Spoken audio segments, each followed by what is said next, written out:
great to see such a wonderful, good-looking crowd. Anyway, so we'll open the meeting with karakia. If you could all please stand.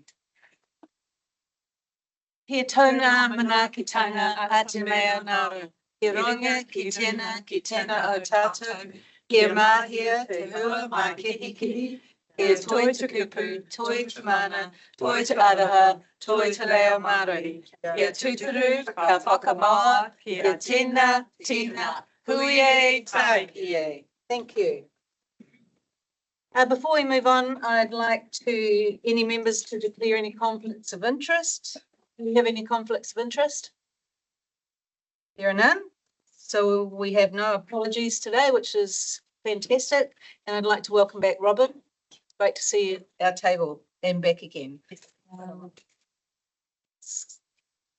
So could we move on to item number 3, which is part of our exciting agenda, which is a declaration of our newly elected member. AJ, would you like to come up to the table here, please? Actually, it's formal. So Andrea Jackson, would you like to come up to the table, please?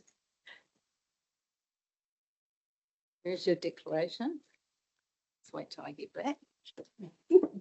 I'll stand with you. Firstly, I'd like to welcome you all in support of AJ. It's fabulous. And welcome you, AJ. And we'll ask you to do your declaration. And then actually, can I move it over here? Then AJ doesn't have it back to everybody. No, thanks. And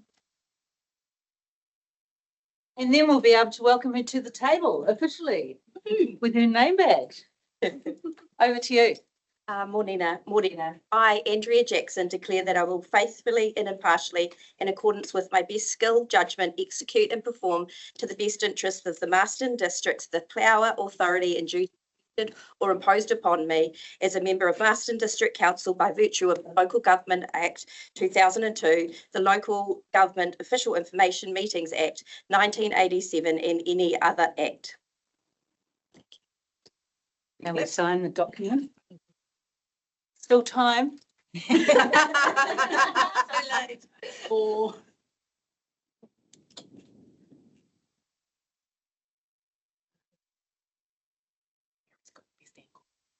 get some good photos, Gary. So it's my absolute pleasure to now declare AJ, Andrea Jackson, as an official member of Marsden District.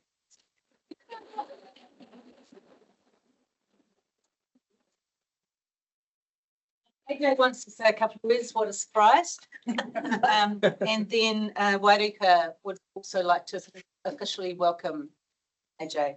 Morena, everyone. Just wanted to acknowledge Kahanunu and Rangatane as our local iwi here. I want to acknowledge Jamie Falloon and wish him and his family all the very best, and our community for all the support that I have received over the last 2 elections. And I want to acknowledge the very special people that have made time in their day to come and be here today. You've shaped the person that I am and the views that I have, and I really appreciate that from the bottom of my heart.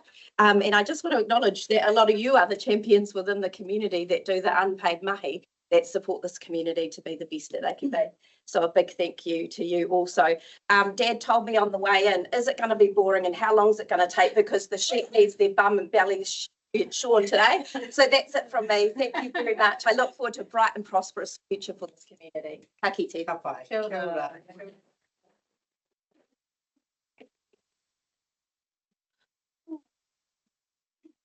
Tēnei te tuku atu ngā mihi kia koe, AJ, ki tō whānau hoki, papa, neira te mihi atu kia koe, kia koutou, nau mai, haere mai ki tō whānau hau, o te kaunihera o whakaoriori, neira te mihi o ngā kaunihera o tēnei wā, kia koe, nau mai, haere mai ki tō mātou whānau, e tika ana me mihi roto i te reo o tātou mātua tupuna. Nō konei, a hakua e hara hau i tētahi mokopuna o ngā tikahungunu me Rangitāne, tika ana me tuku ana ngā mihi kia koe roto i te reo tauri kura o te whenua. Nō reira, nau mai, haere mai, AJ, tēnō pai ki te kiti a koe, ki te e noho mai nei ki tō mātou taha. Reira, tēnō te mihi a koe ki tō whānau hoki, nau mai, haere mai ki tō mātou. He aroha,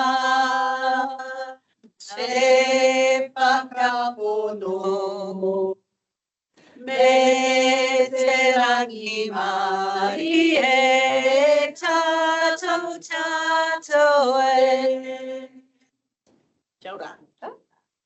And now, because we're in the celebratory mode, we'll break and have a cup of tea and a korero, and then we'll reconvene. Thank you. Kia ora. We move to item number 4, the items on the agenda. There is one late item for council to receive, the final by-election result, which wasn't available at the time the agenda was created. I'm happy to move the recommendation. Do I have a seconder? Councillor Lennox. All those in favour? Aye. Carried. Thank you. And we'll deal with that item now. So the council. Oh, it's in the still alive. Do wish to know?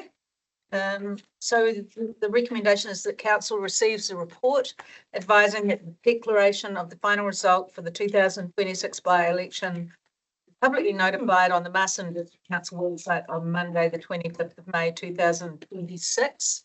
Do I have a mover for the motion? Councillor Bowyer, seconded by Councillor Lennox. I'll put the motion forward. All those in favour, please say aye. Aye. Against? The motion is carried. Thank you. We'll move on to 5.1, which are the minutes for confirmation. Council meeting to hear submissions on the annual plan. The recommendation is that the minutes be received and confirmed as a true and correct record of that meeting. Do I have a mover for the motion? Councillor Holmes, a seconder. Councillor Lennox. Is there any discussion? It's just that they're true and accurate. Very accurate. So I'll put the motion. All those in favour, please say aye. Aye. Against? Motion is carried.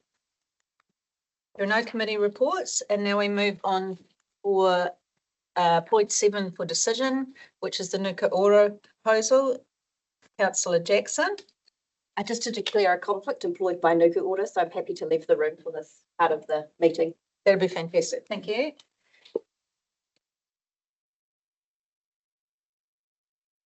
So we're on page 15, and I'll invite Tania to talk to the report. Tania, Would you like me to stand or? do whatever you want, whatever feels good. You need to stand. I do need to stand. Okay, cool. So the report focuses on 2 key documents. The first is the Wellington Regional Spaces and Places Strategy. That was finalised last year. The second is a proposed Wairarapa Sub-Regional Sport and Recreation Assets Network Plan. And that is a proposal that we developed that as a follow-on from the regional strategy. So just to, I guess, highlight a couple of things with regard to each. So the Wellington strategy, the regional one, it was developed by Nuka Ora. They worked with councils across the Wellington region. So that was through from Kapiti through the Wellington metros and up to the Wairarapa to develop that strategy, which was finalised in December last year. It's now been presented to council for endorsement, and it has been presented to council across the region for endorsement as well. Staff recommend that council endorse the strategy with conditions. The key reason for that being that there's a funding mechanism that's proposed as part of the strategy, and the details of that are still to be sort of worked through. So that would just provide guardrails for council in the interim while that is worked through. The proposed Wairarapa plan is a follow-on from that regional strategy, and that would look at Wairarapa as a sub-region. The estimated cost of the Wairarapa plan is $50,000. They've got $25,000 in funding from Sport New Zealand, and the 3 Wairarapa councils would be contributing the balance of funding, so that's roughly $8,300 each. We support progressing the strategic elements of that plan. It would be really useful. It aligns with the work that we were going to do through the LTP, develop a sports facilities strategy. As written, the proposal suggests it could extend to asset management at a shared capacity. We feel that's probably a little bit of a step too far at this point in time, taking into consideration where we are in our LTP cycle and our asset management planning cycle, and also obviously with amalgamation proposals still to be worked through. So therefore, our recommendation would be that we move forward with that, with a delegation to the CE to define the scope to make sure it's fit for council's purpose. Sorry, have you finished? Yep. Yeah, I have a question. With points 2 and 3 of the recommendation, which talks about endorsing the Wellington Regional Spaces and Places Strategy, and point 3, is there any reason why we couldn't take out points 2 and 3 from the recommendation and just say receives the Nukura strategy? Our understanding is that because this is a follow-on from that strategy, that we do need to have a level of endorsement for the funding from Sport New Zealand to carry forward to enable us to progress the Wairarapa plan. So you're saying essentially we have to endorse the first piece of work Yeah. before we can progress with the second? Yeah, so advice from Nukura has been that they would need some sort of endorsement. They said others have endorsed it in full and some with conditions, which is what we're proposing here. Okay, and I just am sorry, have one follow-up question. On point 6, it says notes council would contribute 8,000, etc., towards a development plan. Should we not add in there dependent on matched funding from South Wairarapa and Carterton? Because it's just saying in there that we would contribute, but to my mind, it doesn't go any further unless we've got all 3 councils paying. Yep, that would be fair to add that. I'm happy with that. Okay, well, I'm just signalling that in that point 6, I'd like to do an amendment. That's all, thank you. Any other questions of Tania? Councillor Goodwin? In that in the Wairarapa regional plan, will that also mention, or can you ask it to the funding that goes to, I don't know, the rugby or soccer, whatever facilities that we have? What's the question? The question is, will the report also have what funding Masterton Council pays for those facilities? So, you know, Memorial Park versus, I don't know, the various bits and pieces. I think that would be out of scope of the intent of the plan. Okay, but, well, I suppose my query would be, would our staff be able to add that to that? No, it would come afterwards. It would come afterwards. Nukura would do the report on the facilities, a Wairarapa-wide report, and then we would marry it up. We can easily provide you what we pay towards sporting groups, if that's what you're asking for. Yeah, I just want to tie what we pay to what facilities we have. That's have it on the one document. I wouldn't ask that. I mean, I don't know if that's going to. It's probably. I'd put it as an appendix, something separately. I don't think it forms. I think you where it is. Yeah. Because obviously when the report comes back, there'll be a rationale and some recommendations, and marry it up with where we sit with our facilities and our funding and our demand, etc. And that would be the follow-on work from it. Councillor Collins? Yeah, just part-time. Is there opportunity for us to make recommendations as to what should be included in their report? I've just noticed that talk a lot about Māori, increase of Māori Participation? numbers, but also, just the consideration of Kia ora he perhaps as, growing sport within the landscape of Aotearoa. Yes, I think that would be important, and part of what we have signalled as far as being keen to see that strategic piece develop is looking at the demographics now, demographic profile, and patient of Māori and of older people reflected by that. Because part of the report will be a demand analysis, won't it? Yeah, so that's where we're talking about that strategic element is looking at trends in participation, utilization, etc., that can help shape our asset management plans and help inform our decisions going forward as a council. Councillor Nelson? Thank you. So just for clarification, so the $50,000 producer report. It's an asset plan, as the name, Wairarapa Sub-Regional Sport Recreation Facilities Assets Priorities Plan. So looking at our sporting facilities across the Wairarapa in the context of trends in patient utilisation, etc. So that could help us then look at how we might shape our own asset management plans. As it's proposed at the moment, it looks like it reaches into that space a little bit. We would suggest that that part might come later. Would we get a breakdown of the cost for that $50,000 to see how it's spent? Like, is it on staff? Is it on travel? Is it going to different places? Is it accessing resources? Just so we've got clarity about how that money's spent. It does seem like a lot of money to write a report. And when you said the name of the report, it sounded really impressive because it was really long, but it's still a report. So if we had a breakdown of that, that would be really beneficial. That was the estimate Nuku Order have provided based on work they've done previously for similar regions. So again, the scope might determine the exact cost. They could provide us with a breakdown of everything involved in creating this report. Yeah, well, I would expect we could use that information of how they see that coming together. Thank you. Any further questions? Councillor Goodwin? I suppose it's question, and they assume Masterton's population growth at 1.8% per annum. And I do recall when that was discussed, one was going on about our population, but it's quite a bit below that growth the last 5 or 6 years. So I just wonder if that's a little bit optimistic.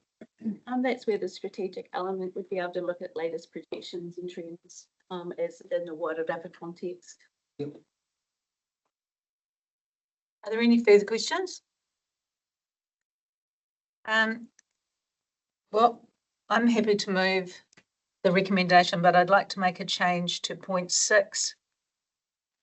Sure of the wording, but to add in council would contribute $8,333 towards the development of the Wairarapa sub-regional sport and recreation facilities assets priorities plan, dependent on South Wairarapa and Carterton District Councils matching that. Second. Yep. Want that, Harriet? Seems fair and reasonable.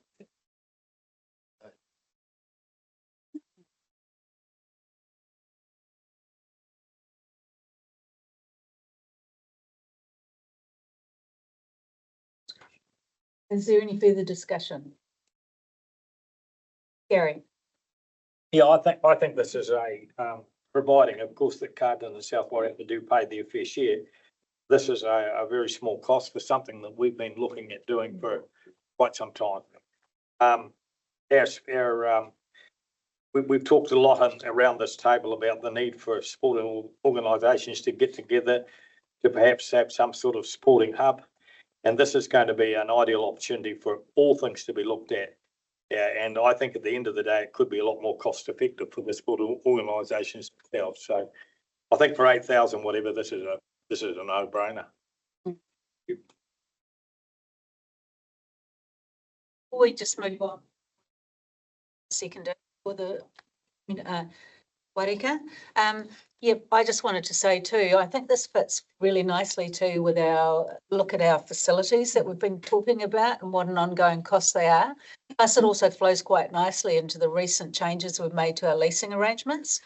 And also too, this outcome here was stimulated by a discussion with both Nuku Ora and also Kia Kina, saying that there are sports clubs that are struggling and they're looking day to day rather than looking to the future. And if we can get some direction on participation and growth and trends and think, well, we need fewer of this and more of that and bring them all together, I think it's heading in the right direction.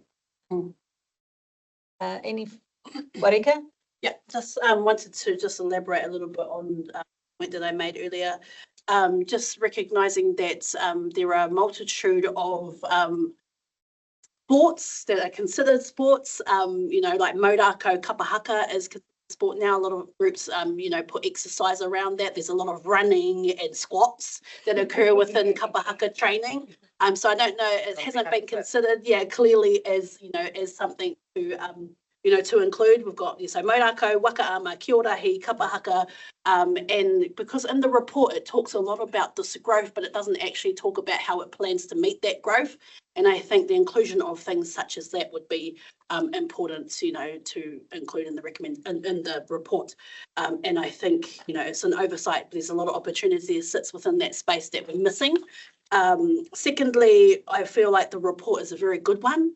Like, I think that the research that sits behind it, I think in places it was a little bit repetitive, but at the same time, I think the level of detail that was available, I would imagine that would cost somewhere around the $50,000 mark to do all the work that, gets them to a place where they can provide a report like that. So, I just want to say that that's a great report, and also agree that the price, 8,000, it's very, very minimal, but would like to see contribution at the same rate from the other councils. I think to Tim's point though too, it'd be good to see a breakdown of the scope. Because I know that it includes visiting a lot of the clubs and holding community meetings as well, which is excellent. But yeah, any further discussion? Councillor Goodwin? That I presume the proof of need, that the numbers for using each facility, that will, I presume, fall out of that. Yep. What you were talking about, growing some. Yep, absolutely. Yep. And it should help enable us to better plan for what needs to be where and what we need to be, what we possibly don't. Yeah. Which would be helpful. All right, so we have a mover and a seconder. I'll put the motion to the vote. All those in favour say aye. Aye. Against? Motion is carried. Thank you. We move to page 53, 7.2, which is dog fees. The purpose of this report is we've asked staff to come back with some different recommendations on the price increase. So who's going to talk to that? I'm going to talk to that. Sharon. It's a surprise. Thank you. And welcome to Terry, who's here as well. Morena tato. So yes, as the Mayor has indicated, this is a fresh report providing more options after we left the previous matter to lie on the table. The Goodwin's proposal for option 2 of the recommendations did not succeed. So just taking you through some key points on the paper. Council is required to set fees for the forthcoming registration year. So they're very specific to the year, which means that council must set those fees, and it would need to do that today in order for the officers to go away and include those within the rates resolution to be on the 24th. So leaving the matter to lie on the table today is not an option unless we don't want to charge fees at all for the dog registration.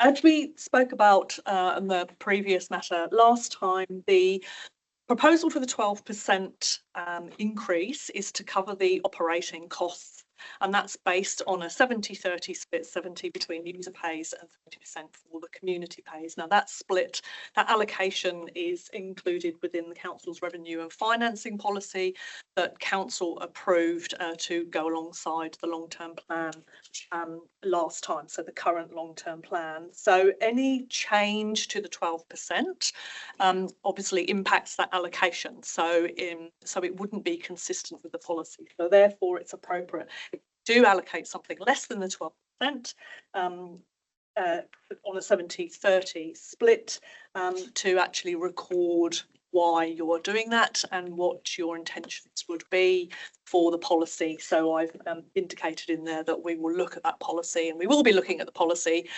come June for setting for the year. And we've also provided a range of options in there. Basis of user pays at a 5% increase, 6, 7, 8, 9% increase. That's based on the feedback that we received from you last time that 12% was too high and you were looking at around that amount.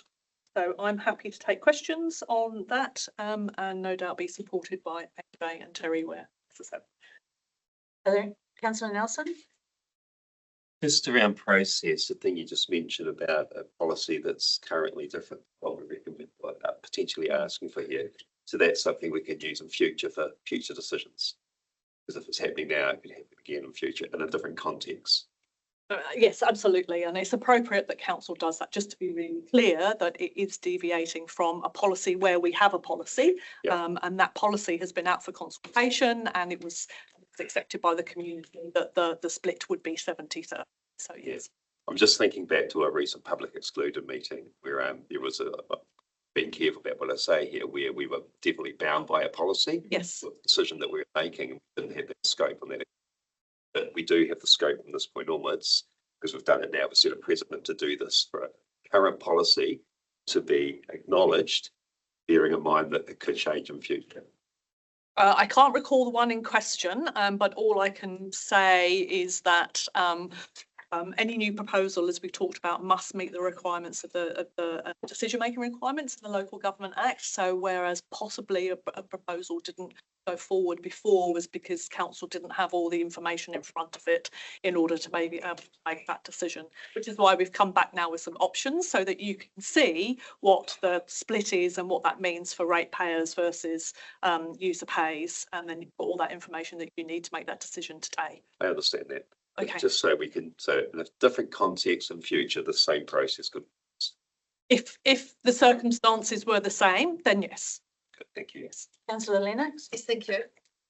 I just have a question around the reasoning behind some of the increases. So on some of the scenarios, this may be a question. We've got non-neutered dogs for a certain percent, one example, 12%, and then the same increase for rural second and subsequent dog fees at the same rate. I want to know the reasoning behind why we've increased the rate of the second, rural or subsequent dogs, please. So reach out to Terry to help us with that. So look, the rationale, the two options, the first option was always around a 12% flat increase.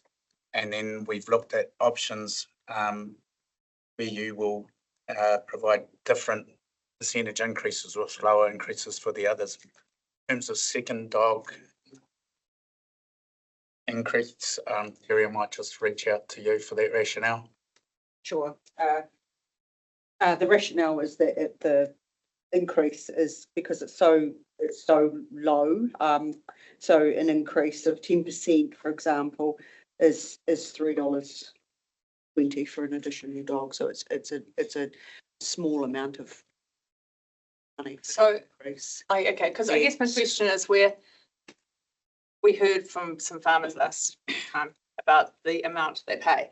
I'm just confused, and I'd like to understand why we're saying a non-neutered dog is going to go up by X amount, and we're going to charge the same increase for a second or third or fifth or 10th rural dog. I need to understand the actual reasoning behind that, and just a dollar symbol doesn't make sense because we could make that increase on any of those options. I just want to know why we, I guess, in a way, not penalising, but why are we charging the farmers more for their second, third, fourth dogs? So it's not farmers, it's rural Yep, rural. owners. So that includes non-working dogs as well. Yeah. And they're heavily discounted already. And it is an option to review whether that's the way you want to go or not. Yeah. A second and subsequent dog with a 10% increase would be $35 as opposed to a first dog, which is $123. It's cool. It was more just understanding the reasoning behind it. Is it because rural dogs are more likely to roam? Is it because rural dogs are more likely to be unneutered? Like, I just wanted to understand the actual reasoning behind it. Not so much about the figures, but just the principle behind why we would increase that at the same amount, the same rate as an unneutered urban dog. So we don't hold stats on whether they're neutered or not neutered. They don't have to. That doesn't propose a discount. So that probably working dogs are highly unlikely to be unneutered as well. Oh, thank you. Councillor, a good component of the increase that's occurring as a result of having to pay for a brand new dog now. Or animal. I understand that. I understand that. It was Really? just the question around why we're focused on, why we put that on that particular category was my question. Okay. Are there any other questions? Oh, Councillor Holmes, not a question. I'll- Councillor Jackson, then Councillor Goodwin. Thank you. Appreciate I'm late to the party, so there may be things you've already answered. So you've answered my first question. Revenue and finance policy is up for review in July 2026. What's the implication to council if we breach our revenue and finance policy?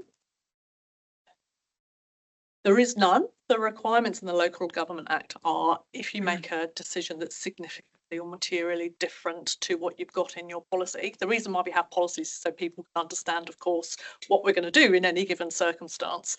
So it's appropriate for transparency and accountability reasons to say why you're not following your policy and, you know, that the particular reason and then what you're going to do about it if it's valid. Okay. My next question was referring to your previous meeting that you had, and Bebex asked the question around the service we provide is 24/7, and it seems like we have a higher level of service than some other councils within our region. Just interested in the information that Bex had requested around, do we know how many after hours calls that we are currently receiving? We can't give the information right now, but we are working together on it. And just to acknowledge the timing implication, we give at least 1 month's notice to our community. Given that we have a large amount of fixed incomes and people that have set our budget, is there any implications if we push that out by more than 1 month's notice to our community? Apart from we may have already budgeted for that. As I indicated, we need time to be able to include this within the rates notice. So on the 24th, we will be coming on 24th of June. So there's the two things. We need to set the rate before the end of the year. And we need to give a month's notice, which is why we're here now. We won't be able to meet that 1 month's notice. That would mean that we can still set the rate, but as you say, it's actually not very good practice that we're not. So I would strongly urge everyone to make a decision today on what those fees are. But could we give more than 1 month's notice? We could definitely give more than 1 month's notice if we set rates earlier on in the the difficulty is, of course, we want to make sure that those rates adequately reflect what all costs are. So the closer we can be to the end of the year, the better we are at doing that. And my last question is just around the breakdown of the increase by 12%. There was some compliance and some meeting community expectations. Is there any detail on what that 12% is made up of? In terms of extra service or cost of compound, Yeah. etc. So look, a large component of it is obviously the cost of the interest on the new compound. What does that make up, JJ? In terms of total extra cost, it's circa, if I'm reading my numbers right, it's around about 100,000. It's the interest cost, Thank you. 110. Thank you. And what percentage would that represent of the 12%? So if your total expenditure is around about the million, that's 10% of your cost. So just roughly 10% of that increase is 1.2%. Thank you. Councillor Goodwin, then I've got a question.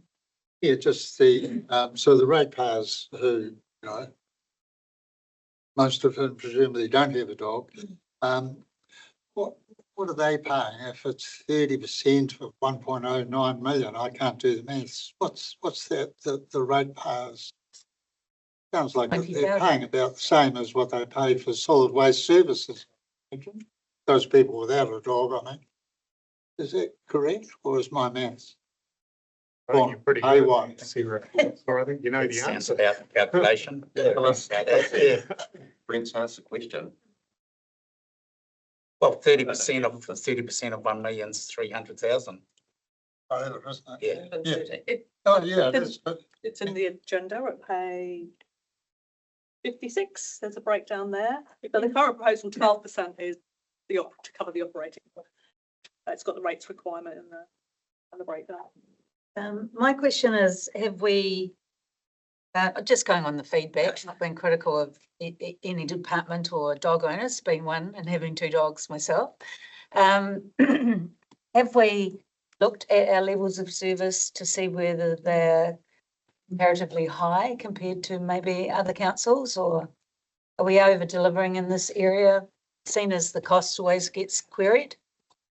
I think we do have a high level of service, but High's comparative. I'd say it's the service that we provide that's been signed off on, that the community expect. It's responding to the nature of our circumstances, the number of dogs that we have that need control. I'm afraid to say it is what it is. And it comes down to the allocation of who pays for that. The other 2 councils don't provide the same level of service, whether that's a lesser one. They may have different circumstances. I know that the community out in the rural areas rely on communicating with themselves around dogs that are wanted. And council doesn't necessarily get involved. Now, that may be in response to council not providing the service, or it may be that the council doesn't provide the service because that's what the community does. We have different circumstances providing the level of service to meet those. But having said that, we can certainly look at those levels of service in the upcoming LTP discussions, which will start in June. I'll just follow on, then I'll go to Tim, because one of my questions about the after our calls was, by providing that level of service, what is the demand? And obviously it's a cost to us. Does the cost outweigh the demand, or is it something that we could actually respond to the next day? Just saying. And the other question I have is, AJ, you said about the 12% increase and that 10% of that 12% was due to the new facility. Is that correct? Essentially a ballpark, yeah. So theoretically, without the new facility, costs would have gone up 2%, which I'm sure everyone would have been pretty comfortable with. No, 10% of the 12%, so 1.2%. Yeah, so only penny. Would be 10.2. So if 10.8. 10% of your total costs is the interest, if you didn't have the interest, you still need to recover 900,000. No, but I mean, if you didn't have the new facilities, so most of the increase of the 12% is due to. No, only 1.9% the 12. towards the interest payment of the new facility. And the other 10%, the other is. Additional operations for your level of service. Yeah. Okay, so the 10% still. Tim. Thanks. So I don't own a dog, but when I You used to. needed a dog too, sadly, they both passed away. But when I called the dog services as a principal of Leighton School recently, and the person, I can't remember the name, but it's be like that, I'm paying for that service, aren't I? That's part of the service. It's not just dog owners who benefit from the service. Everyone has access. I haven't been to the library for a long time, but I'm still paying for that service that I'm not using very often. So I think that's the way we need to look at these things as well. Yep. This is dog No, owners. that's true. Absolutely. Do we have any more questions? Okay, what I want to, question? Yeah, a question of you is, I mean, we're presumably not going to have an auction. And we know what happened the last time we discussed that. How do you propose addressing this? I'll tell you what I'm going to do. That's my segue.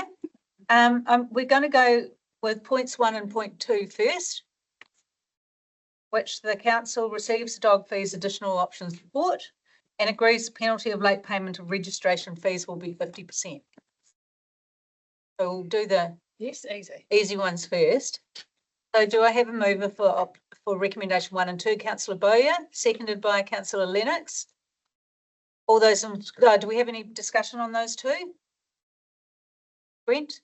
I'm just curious, the 50%, I mean, if someone's a week late, sounds like it's possibly it would be ruled out in the Finance Act as illegal charging. It seems a bit steep. I understand it's in the Dog Control Act, 50% penalty. Is it? Yep. So I have a mover and a seconder. We'll vote on that. All those in favour? Aye. Against? Motion is carried. Now we'll go to option 3, I'm not going to read them all out. Do we have anyone who wishes to move an option? Councillor Caffel? Yeah, I'll move that all fees apart from those for problem dogs have increased by 5%, with the increase for problem dogs being double that at 10%. Options that, Gary? Is that two A? B really, I think it is, isn't it? No, that's. Yeah. Yep, that's 2B. Which is on page 60, for those of you who want to have a look at that. Is it to be or not to be? Bottle bots. Who's going to pull out, you're like a dog with a phone call? Okay, so we have a mover for that. Do we have a seconder for that? Yeah, I'm going to second that. You're too late, David. Oh, I've got someone else. I will let AJ have it. Seconded by councillor Jackson. Now, any discussion? Oh, can I just signal that I tend to move option 4A, which is 7%. Okay, thank you. We'll ride with, we've got a motion moved at 5 and 10, and we've got a seconder. Councillor Holmes. Just reading through the charges for different things, and I'd like to see us, I don't know where to bring it in, but I'd like to see the price for the second time a dog's been impounded go up from 180 to 200. And I'd also like to see the travel increase from $1 to $1.26 as the reimbursement statement. Everything else, but where do I put that in?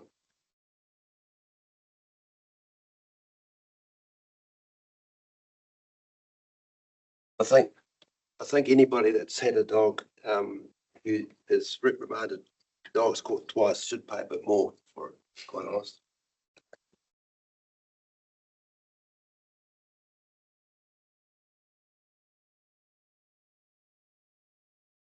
How do we do On the animal service charge. Yeah, so this is actually the next resolution. Yeah. Is it? Okay. So hold that forward. Okay, so we have a first mover and a seconder of 5 and 10%, which is 2B. Any further discussion on that? Councillor I would Campbell? like to just, I mean, I ranted on about it last week, and I don't intend to do the same speech this week, but it's my strong belief that anything above a 5% increase for owners who are responsible is just too high. I think Masterton can call itself a bit of a doggy district. We've got over 6,000 dogs registered here, and a very small percentage of them are what you would label problem dogs.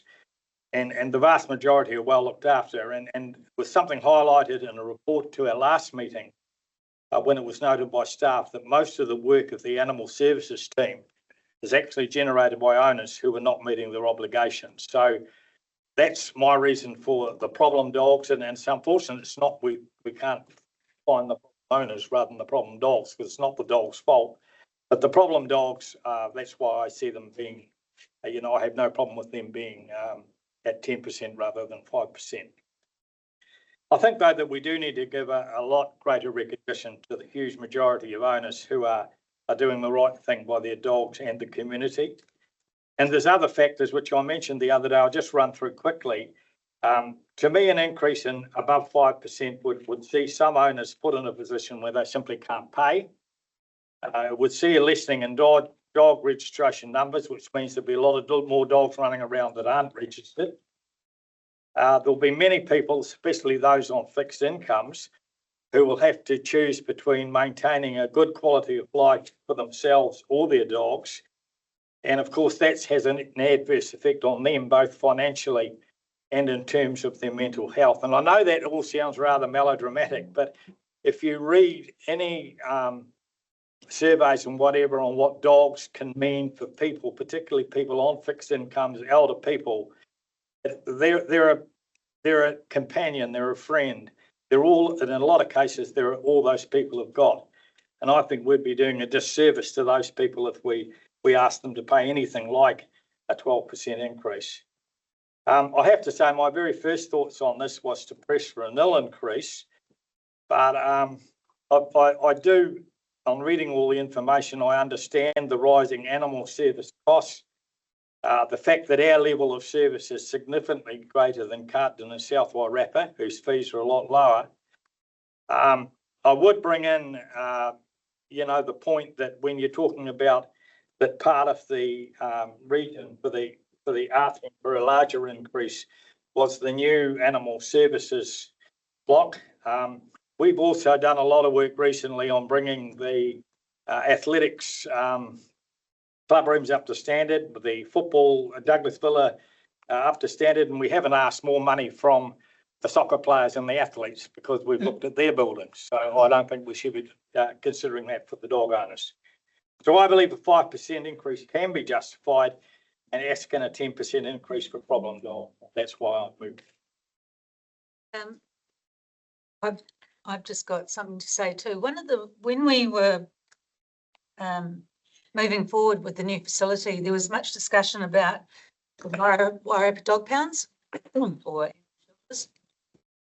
So too, Carterton District Council indicated that they would possibly use our new facility for their dogs. And that was going to be a source of revenue and income stream, as in, if they stayed, we charge. So I don't know when that conversation was last revisited. And given local reorganisation, etc., I would like that conversation reenacted and brought up again. That's what I would like to say, because we did consider that there might be some revenue stream for the new facility as well. So if somebody could just make a note of that so staff can follow up on that, what their feeling is now since they've got a new council and new mayor and whether there's an opportunity. But we'll go to you, Stella. Oh yeah, thank you. As much as I support Gary's recommendations, for the best of a bad bunch in my eyes, I guess for me, it's just that ever increasing every year, the dog fees. I feel like it's an easy one that we can slap a percentage on and bring back some cash. But anyhow, I guess at the end of the day, if we can maybe look at reviewing next year before the annual plan around additional incentives, and actually maybe as much as it's boring, and I know a lot of members that have been around this table for many years have looked at this year after year, but I personally as a governor would like to look at it a little bit more holistically, thresh some new ideas, let's be a bit more innovative instead of just coming to the same discussions year after year. I think the farmers get a tough yard. We listened to the lovely man that owns Cast Point Station the other day who pays over $1,500 extra on top of everything else just to register his dogs. That doesn't seem right to me. So I'll support it today, but I'd like to have further discussion again next year, whenever we review the policy or whatever. Yep. It's Councillor Goodwin. Oh, just a query of Councillor Caffel. The sports lease facilities are actually facing an increase. My understanding, maybe you've missed that. And people haven't made any decisions, Councillor. People are paying over 5% for their dogs. I mean, if we maybe it's a very nice thought you have. Maybe we should apply it to rates and call it, dog feed capping. All I can say is dog on it. Barking up the wrong tree. All the jokes. I'm looking forward to, I'd like to borrow the speech you just shared, Gary, when we talk about rates being above 5% upcoming council meetings. They're not above 5%. Any further discussion? Councillor Jackson.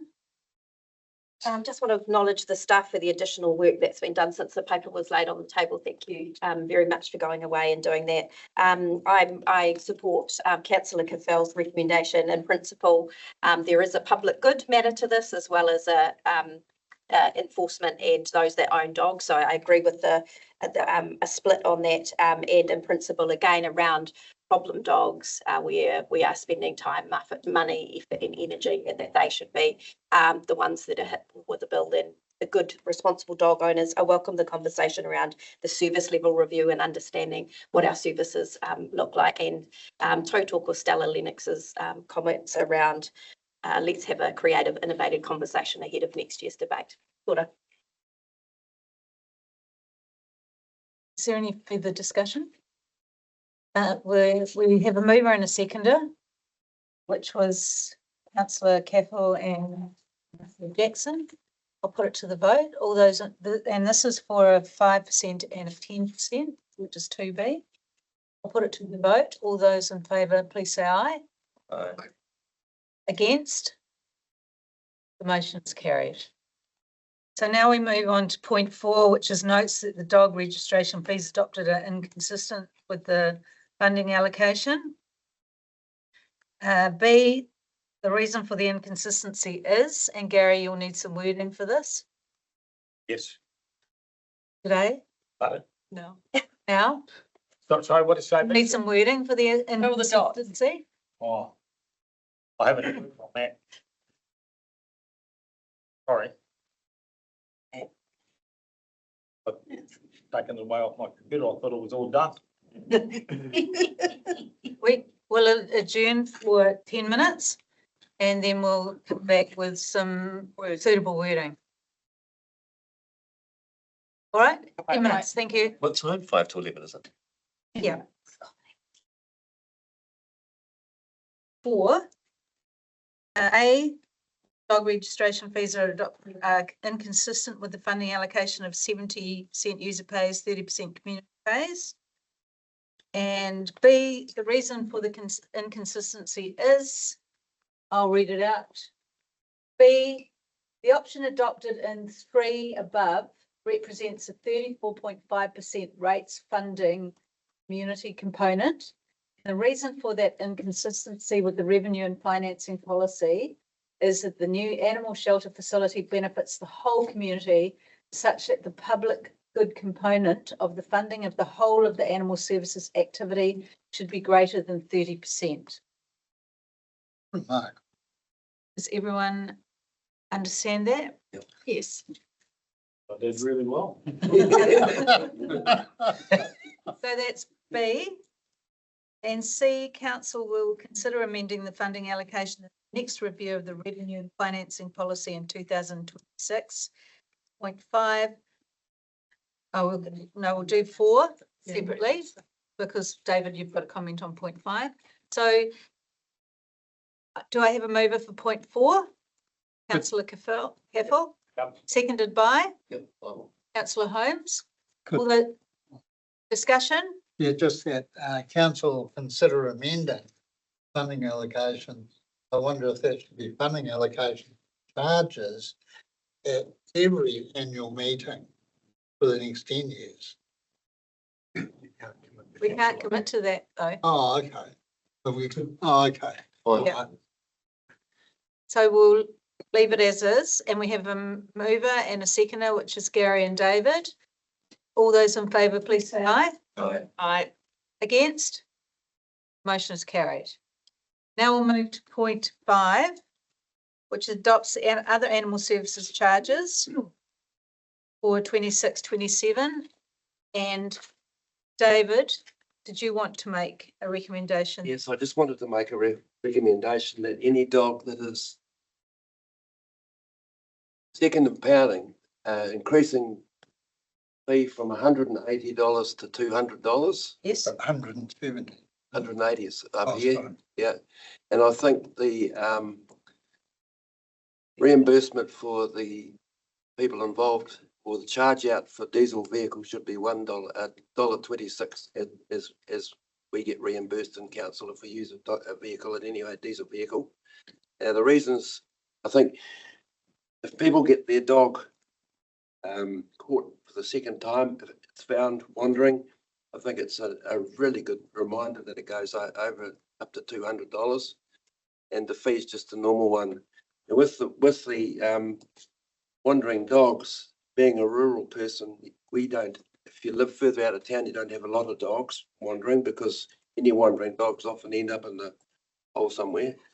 So I think just defines to everybody that we've got to be responsible, and we are looking after the responsible owners by what we're doing. Can I just make a point? The actual 25-26 fee is 170. The 180 includes GST. Oh. So if it's 170, what do you want it to go up to, David? 200 plus GST. 200 plus GST. I just wanted to clarify. Thank you. So Councillor Holmes has moved that adopts the other animal charges as set out below with a change to second impounding at $200 and travel at $1.26 per kilometre. Do I have a seconder for that? Councillor Caffel? Further discussion? I just, Councillor Bowyer? that travel, and sorry, in light of what's happening places far, far away, is that even outdated now? Should it be more? It's a standard fee we reimbursed as a council fee to diesel vehicles. I quite like the idea of consistency though. Yep, okay. Because we can't, I mean, what do you do? Pin the tail on the donkey? So we would, from now on, we can say that the travel for this. It's consistent Will with it. consistent with everything else here. Yep. Okay. Any further discussion? Oh, we can only charge reasonable fees. Yeah, well, they're reasonable. Any other further discussion? So we have a mover, which is councillor Holmes. We had a seconder, councillor Caffel. I'll put that motion to everyone. All those in favour? Aye. Against? Carried. Got everything you need, Harriet? That? Okay, great. Thank you very much. We move on to page 66, 7.3, which is the annual plan deliberations report. And I'll hand over to Karen and Andrew. Yeah, everyone and AJ too. Oh, and Matt. And I will hand over to Matt to take us through the consultation and the responses to consultation. Thank you, Matt. Cool. Right.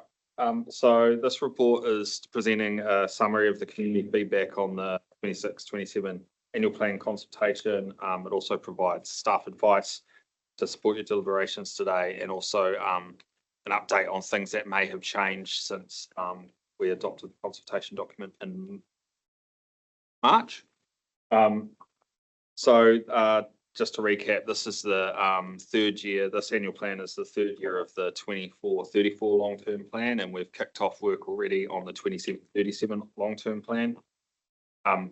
They must be adopted by 30th of June to allow the rates to be struck.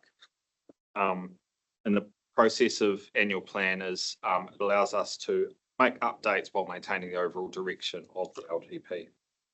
So just a reminder that we consulted on proposed changes to some fees and charges, and also a community lease charging framework. And we consulted on these under our significance and engagement policy. So the consultation ran from the 27th of March to the 28th of April. Hearings were held on 13th of May, and we had 4 people come and present to the hearings. Promoted the consultation via social media, through Anteno.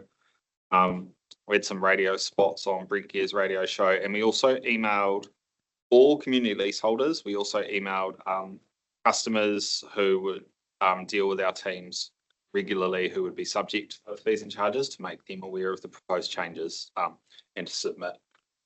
We had 24 people submit, and just reiterating, we had 4 people come and speak in person. The key themes from the feedback, just noting the amount of feedback. People raised affordability pressures for households and businesses. There was a general acceptance in the feedback of the 2.6% increases that were proposed in line with inflation. There was concern raised about some of the larger increases, particularly the charges around the transfer station. We had a few submitters who spoke about the potential that would lead to increase illegal dumping. We had strong recognition of kind of community in terms of the lease framework. So in terms of the submissions, overall there was a support for a consistent and transparent approach to setting leases. There was strong support for the proposed rent concession scheme, which would enable those who are seeing an increase in their rental to be able to apply for a concession to bring it down to their existing rental charge, but meeting certain criteria. There were some concerns raised about affordability for volunteer-led organisations, but there was an understanding of balancing kind of cost recovery with community organisations, ensuring that there's equal contribution. And we also received some other feedback on cost of living and cumulative pressures, desire for focusing on core council services, and also questions about the wider council funding system and investment priorities. Since the consultation, and AJ and Dave will be able to speak to the financial changes, but since that consultation, the government announced the start the local pathway for local government reform. But there's been no change to the requirement about adopting an annual plan, and there has been no change signalled around long-term plan work either. So the implications of those amalgamation discussions on our work programs are yet to be fully realised, but consideration as through this year. So the advice when we consider the submissions and wider discussions is to proceed with the proposed changes as they were set out in the consultation document, and build that into the annual plan, which will come to council for consideration and adoption on the 24th of June. Thank you, Matt. Questions?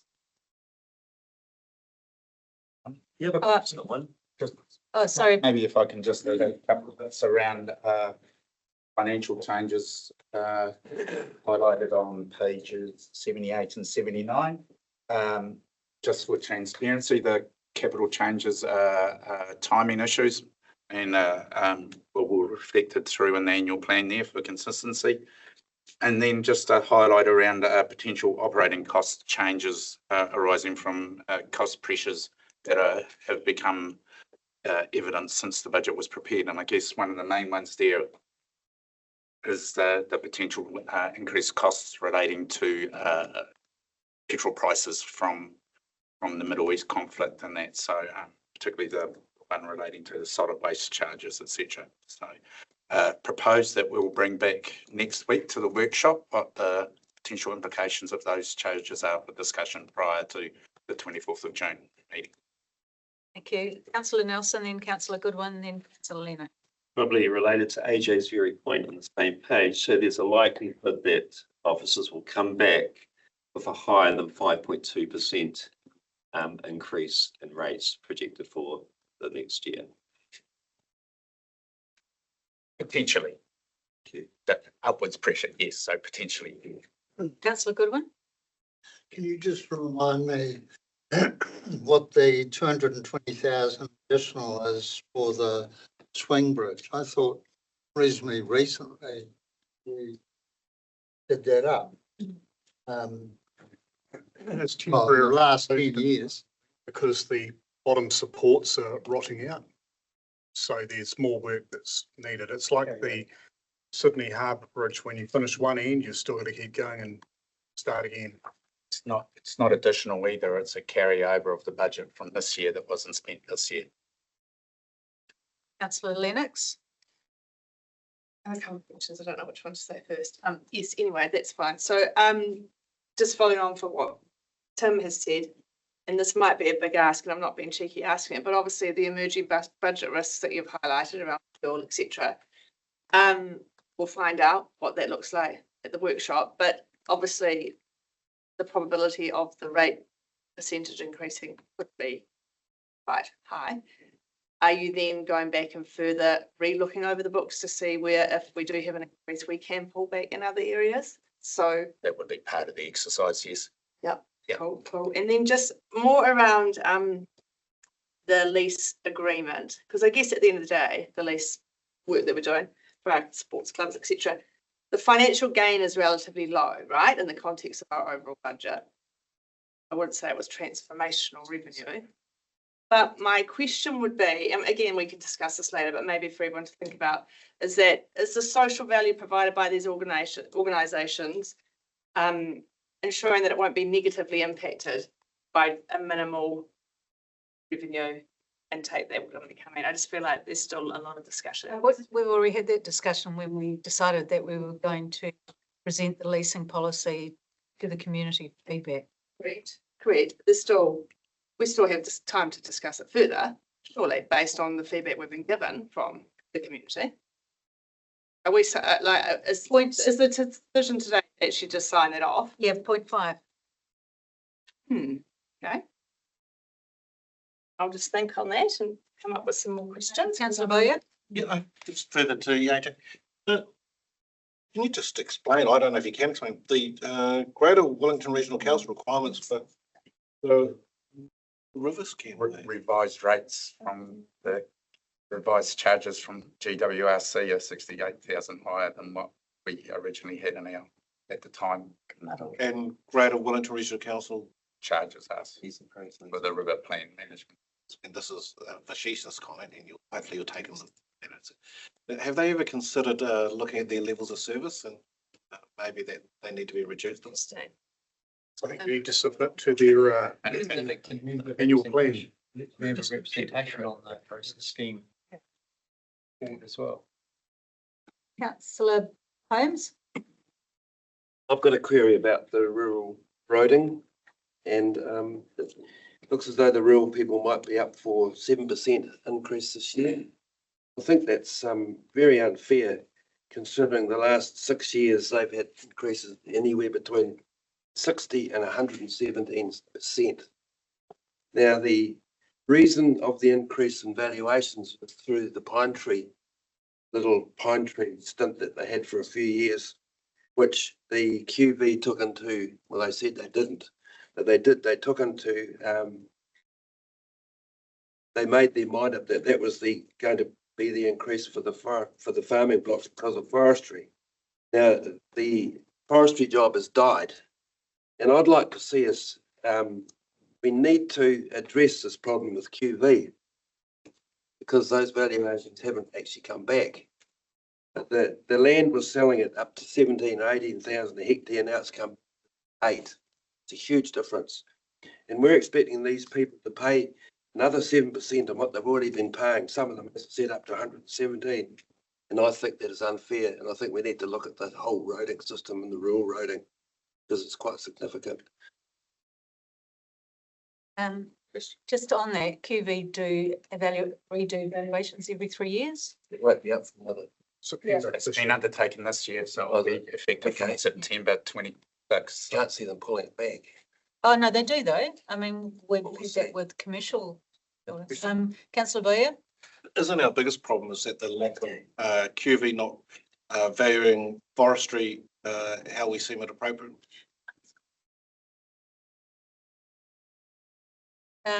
We can raise your concerns with QV. Yeah.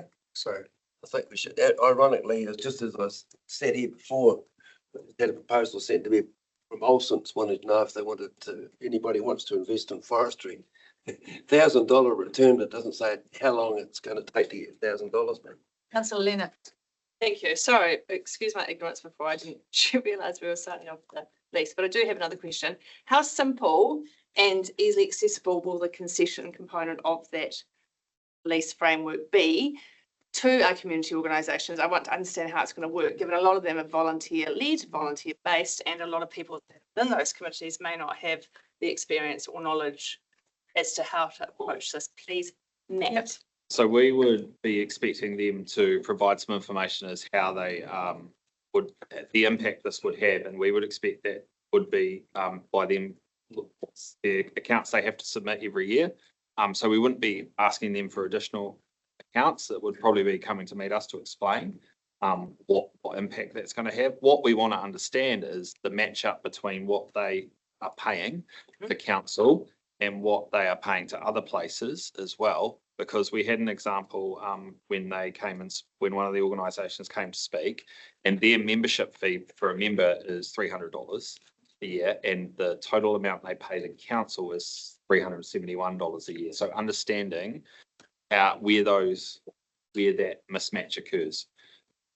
So we would expect them to be using information they already have. We're not asking them to create more information. Yep. And if this is to go through today, are we going to actively, I'm just, again, given the character of community-led organisations, which I'm very well versed in, are we going to proactively as council go and approach them to say, hey, this is happening, this is new, talk to us, we're here to help you? Yeah, so speaking with the facilities team who lead on this work, they have their leases and when they're coming up. Cool. So they'll be going out to those groups and they would be saying to them, if this is an issue, we do have this thing, we would need that information. So we would be proactive.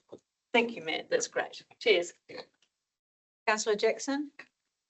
The question around visibility of the number of leases and what the impact of each organisation is that available to elected members?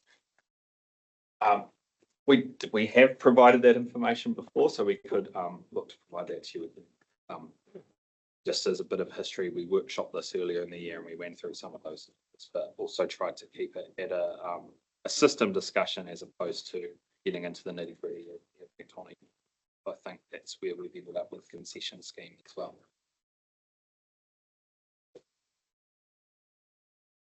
Further questions? Someone to prepare to move the recommendations? Councillor Bowyer, seconded by Councillor Goodwin. Any further discussion?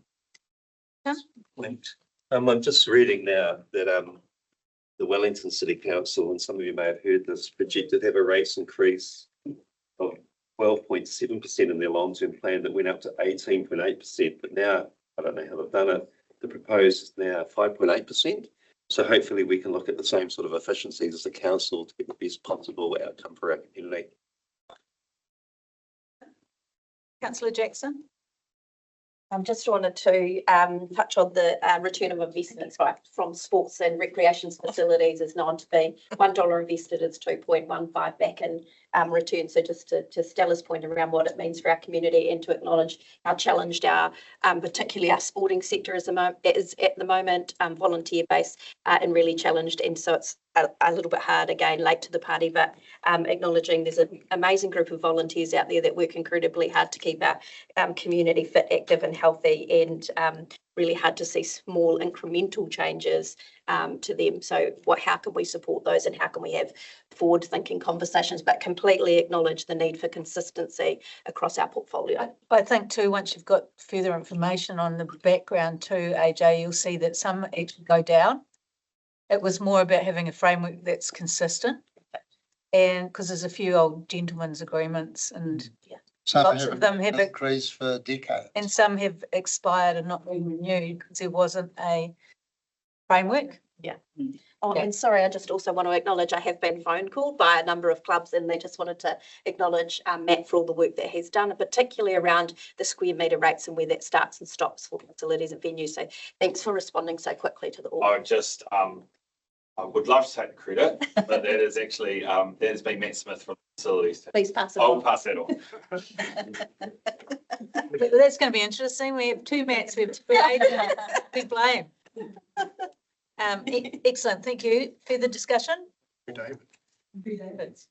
Yeah, I'm sorry, was out and now back, but just wanted to, again, considering the 24 submitters, and how such of a small kind of, number of residents that is, and, I know we've talked about the communications and the way that we, provide this information out to the community, but I just don't feel like that's sufficient to make any decision making. And so I just wonder if the officers are considering any other ways that we can increase that, and whether the modes that we are currently using to communicate are the right modes and fit for purpose. That's just a discussion. I know it sounded like a question, but just for consideration. Thank you. Councillor Holmes? Yeah, I just wanted to say that actually I thought the submissions were superb, but I was surprised at how few there were. The Federated Farmers one was very comprehensive, and I think we need to really look at that. And those people, the rural areas, been going through tough times, and I just think we need to acknowledge the fact that we have some problems here in the rural area. Anything further? Mover and a seconder. I'll put the vote to the table. All those in favour, please say aye. Against? Motion is carried. Thank you. There are no reports for information. There is no public excluded. So we'll stand for the karakia, please. Kua muta o mātou mahi mo tēnei wā, anā ka tia o mātou hoa, o mātou hoa, o mātou whānau. Ai o ki te aorangi.